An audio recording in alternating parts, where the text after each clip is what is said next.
Hello everyone. आज हम class 7th का फर्स्ट चैप्टर इंटीजर की एक्सरसाइज 1.1 के 6 क्वेश्चंस कंप्लीट कर चुके हैं। आगे के क्वेश्चन स्टार्ट करते हैं। चलो लेट्स स्टार्ट। क्वेश्चन नंबर 7 में क्या है? In a magic square each row column and diagonal have the same sums, check which of the following in a magic square. कोई भी एक स्क्वायर दे रखी है, हमें चेक करना है ये स्क्वायर मैजिक स्क्वायर है या नहीं। कैसे चेक करेंगे?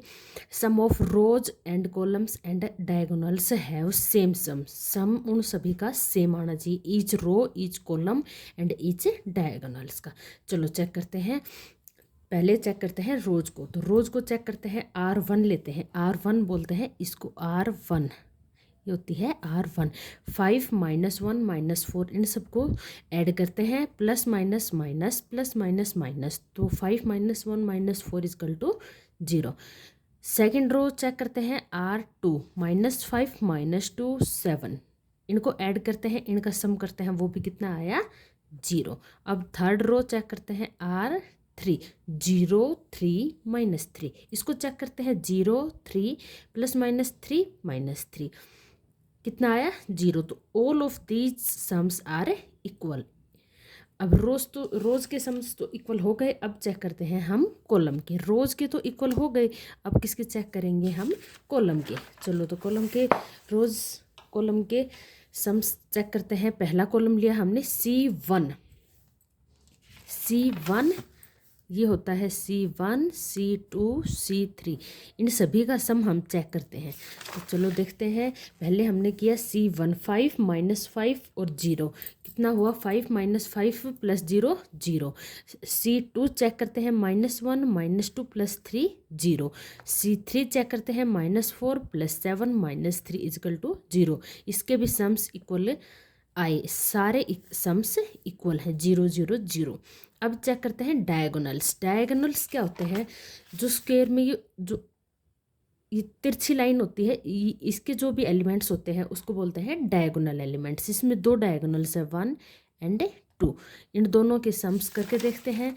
हमने पहला सम किया 5 -2 -3 is equal to 0। Second diagonal check किया, -4 -2 + 0 -6, बट इसका -6 है और ये 0, तो नॉट इक्वल सम, इसके सम्स इक्वल नहीं है, तो so it is not a magic square. तो ये एक मैजिक स्क्वायर नहीं है। ठीक है। अब सेकंड पार्ट देखते हैं इसका। ये हमें सेकंड स्क्वायर दे रखी है, देखते हैं ये मैजिक स्क्वायर है या नहीं। सेम वही ऑपरेशन लगाते हैं, R1 R2 R3 इनके सभी के R1 के सम्स, R2 के सम्स, R3 के सम्स करके देखते हैं सभी के सम इक्वल आते हैं या नहीं। हमने चेक किया, सभी के सम्स क्या आए? इक्वल आए, तो ये क्या हो गई? Equal sums. अब हम कॉलम चेक करते हैं, C1 C2 C3। C1 column को ऐड करके देखते हैं, C2 कॉलम को ऐड करके देखते हैं, और C3 को। C1 को हमने ऐड किया, इसको हम सोल्व कर लेंगे, और कितना आया? -9। C2 को सोल्व किया तो -9, और C3 को भी सोल्व किया तो -9। इसके भी सम्स इक्वल आए। कॉलम और रोज के तो सम्स इक्वल आ गए। अब हम चेक करते हैं डायगोनल्स के सम इक्वल आते हैं या नहीं। चलो देखते हैं। Check diagonal. पहला है डायगोनल, अभी मैंने बताया था, जो ये तिरछी लाइन में जो भी एलिमेंट्स आते हैं ये क्या होते हैं? डायगोनल। इसमें दो डायगोनल्स हैं, इन डायगोनल्स के सम हम देखते हैं इक्वल आते हैं या नहीं। ये पहले वाले डायगोनल्स के चेक किए, -9, सेकंड के किए, उसके भी -9। सोल्व करके देख लेते हैं, दोनों के इक्वल आ गए तो इक्वल सम। तो इसमें रोज कॉलम और डायगोनल्स सभी के सम्स इक्वल है, तो it is a magic square. ये एक मैजिक स्क्वायर होगी। ओके, नेक्स्ट क्वेश्चन देख लेते हैं। Question number 8, verify A - B is equal to A + B for the following values of A and B। A और B की कोई भी वैल्यूज दे रखी है, उसके लिए हमें वेरीफाई करना है कि A - B इक्वल होगा A + B के। तो उसमें फर्स्ट क्या है? A = 21, B = 18। पहले हम चेक करके देखते हैं, इस प्रॉपर्टी को लेते हैं, तो इसमें A की जगह वैल्यू पुट करते हैं 21, B की जगह 18। माइनस माइनस क्या होता है? प्लस। माइनस माइनस क्या होता है? प्लस। तो माइनस माइनस क्या हो गया? प्लस। 21 + 18 ऐड किया, दोनों साइड इक्वल आया 39। तो ये प्रॉपर्टी A और इस A 21 B 18 के लिए तो सेटिस्फाई कर गई। सेकंड पार्ट देखते हैं, b is equal to 118, C a is equal to 118, b is equal to 125। तो a minus minus b is equal to a plus b। तो हमें इसमें a और b की वैल्यू पुट कर देते हैं और सोल्व करते हैं तो both of these are values are same, it means it is also satisfy. अब थर्ड पार्ट चेक करते हैं, a is equal to 75, b is equal to 84। वही a और b की वैल्यू पुट करते हैं, सोल्व करते हैं, लेफ्ट साइड और right side both of these are equal, it means इस a और b 75 और 84 है तो इसके लिए भी ये कंडीशन क्या कर रही है, सेटिस्फाई। ये कंडीशन क्या कर रही है, सेटिस्फाई। अब फोर्थ पार्ट देखते हैं, a इजक्वल टू 28 और b इजक्वल टू 18। इसमें a इजक्वल टू 28 और b 11 रख के हम पुट करके इसको सोल्व करके देखते हैं तो कितना आया, 39। Both of these are equals, it means a 21 b is equal to 11 is also satisfy this equation. It means a minus minus b is equal to होता है a plus b, because minus minus क्या होता है, प्लस, तो a plus b। Okay, अब हम next question देख लेते हैं। नेक्स्ट क्वेश्चन है हमारा question number 9। Use the sign of less than, greater than और equal to in the box to make the statements true. हमें देखना है कि स्टेटमेंट्स में क्या ट्रू है। लेस देन होगा, लेफ्ट साइड राइट साइड को चेक करना है, लेस देन होगा, ग्रेटर देन होगा या इक्वल टू होगा। ए पार्ट करते हैं, -8 प्लस -4 लेस देन होगा या ग्रेटर देन होगा, -8 माइनस -4। इसको हम सोल्व करते हैं, -8 का -8 प्लस माइनस माइनस -4 कितने हुए, -12। इधर की राइट साइड को चेक करते हैं, -8 माइनस माइनस क्या हुआ, प्लस प्लस 4। तो -8 प्लस 4 कितना हुआ, -4। माइनस में जो भी नंबर जितना बड़ा होगा उतना ही छोटा होगा।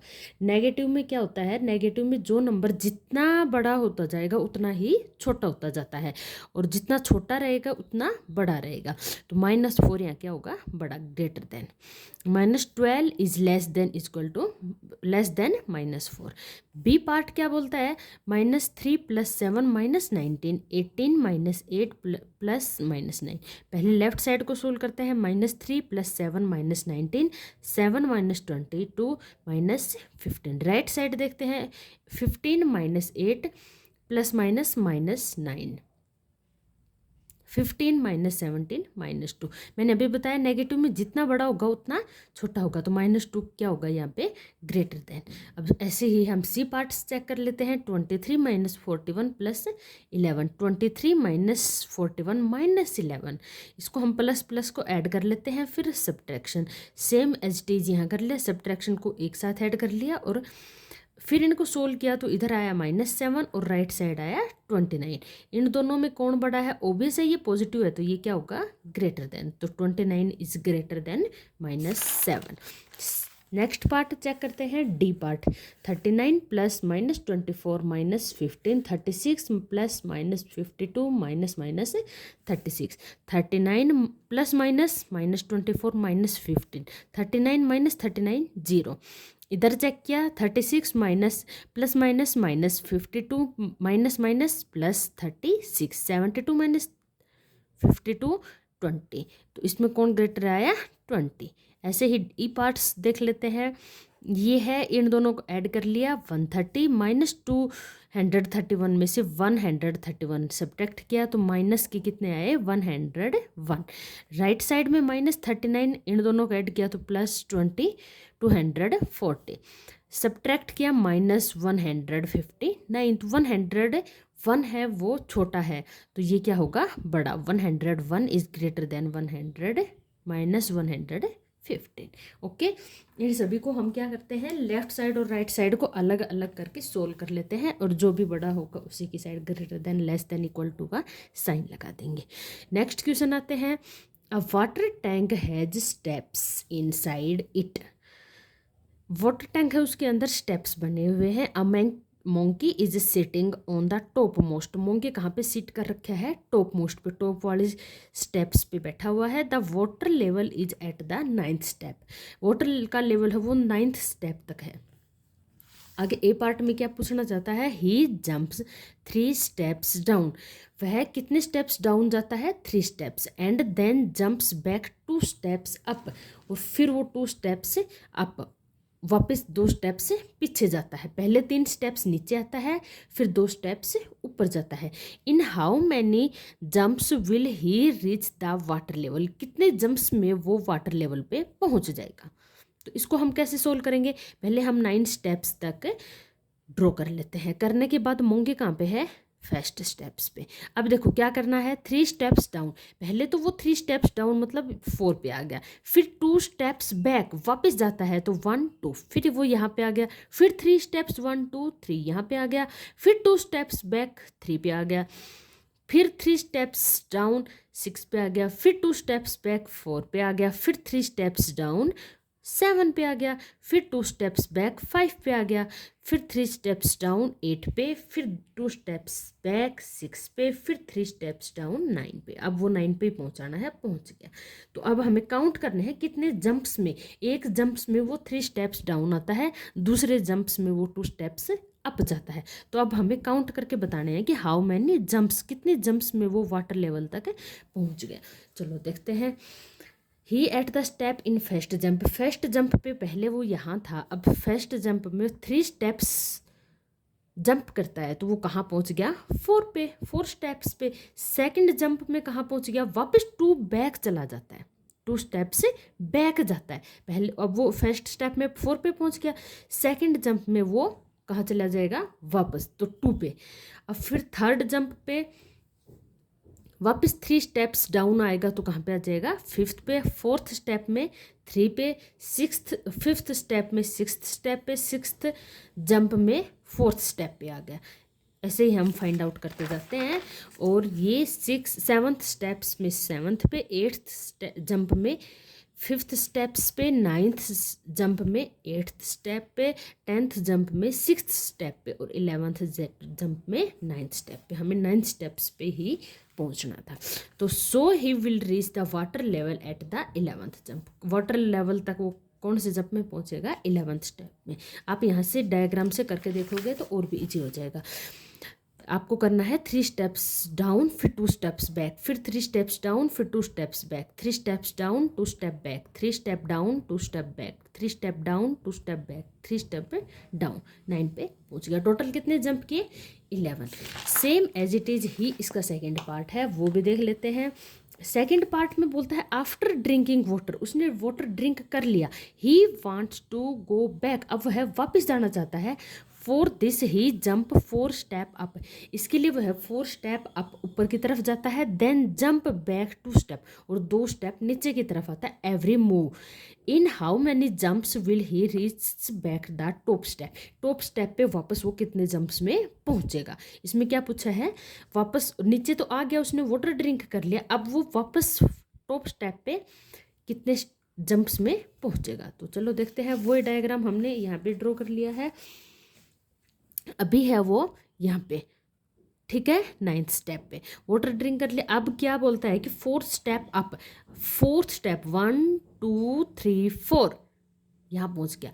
फर्स्ट जंप पे 5th स्टेप पे पहुँच गया, सेकंड जंप में 2 स्टेप्स डाउन तो 1 2 7th स्टेप पे पहुँच गया। थर्ड जंप में वापस 4 स्टेप्स अप 1 2 3 4 थर्ड स्टेप पे पहुंच गया। 4th जंप में 2 स्टेप्स डाउन 1 2 5th स्टेप पे पहुंच गया, और 5th जंप में 1 2 3 4 1 स्टेप पे पहुंच गया, और हमें टॉप में ही पहुंचाना था। तो hence he will reach back the top step in 5th step, 5 jumps में वो वापस टॉप पे पहुंच गया। सेम एज इट इज है, दोनों क्वेश्चन डायग्राम से अच्छे से कर सकते हो आप, ठीक है। और लास्ट क्वेश्चन देखते हैं हम। लास्ट क्वेश्चन में क्या है, if the number of steps move down is represented by the negative number, जो नंबर ऑफ स्टेप्स है वो मूव डाउन नीचे की तरफ आ रहा है, उसको किससे रिप्रेजेंट करते हैं, नेगेटिव इंटीजर से। और number of steps move up, जब वो अप जा रहा है तो उसको किससे रिप्रेजेंट करते हैं, पॉजिटिव इंटीजर से। Represent his move in part 1 and 2 bye completing the following. तो 1 और 2 में इनके पार्ट्स को कंप्लीट किया है कि कितने स्टेप्स, कितनी बार वो नीचे आए, कितनी बार अप गए, प्लस माइनस से उसको रिप्रेजेंट किया है दोनों ए और बी पार्ट में। इन ए, चलो ये देखते हैं पहले। तो ए में -3 + 2 -3 + 2 -3 + 2 -3, लास्ट में वो नीचे पहुंच गया था। टोटल हमने 6 स्टेप्स तो डाउन आए और 5 स्टेप्स अप। डाउन को किससे रिप्रेजेंट कर रहे हैं? नेगेटिव से, और अप को किससे रिप्रेजेंट कर रहे हैं? पॉजिटिव से। ठीक है, तो -3 6 टाइम्स है, तो 3 6 = 18, तो -18। और अप कितनी बार गया है? 5 टाइम्स, तो 2 प्लस के रिप्रेजेंट करेंगे तो +10। इसको सोल्व कर लेते हैं, -8, यही इसमें बोला गया है। सेकंड है वो सेम है, 4 अप के लिए और -2 डाउन के लिए, तो इसको भी सोल्व कर लेते हैं। कितना आया? 8, यही हमसे पूछा गया है। नेक्स्ट है, इसमें ए पार्ट में बोलता है the sum A -8 represent going down by 8 step. Minus किसको रिप्रेजेंट कर रहा है? गोइंग डाउन, और 8 है तो 8 स्टेप्स। तो इसमें पूछा है so what will be the sum 8 in B represent. 8 है बी में, ये क्या रिप्रेजेंट कर रहा है? तो so sum 8 in B is represent going up, क्योंकि पॉजिटिव है तो going up at the 8th step, 8 step में गोइंग अप। ठीक है, आपको ये वीडियो हेल्पफुल लगी हो तो प्लीज़ मेरे चैनल को शेयर करें, सब्सक्राइब करें। Thank you, have a nice day.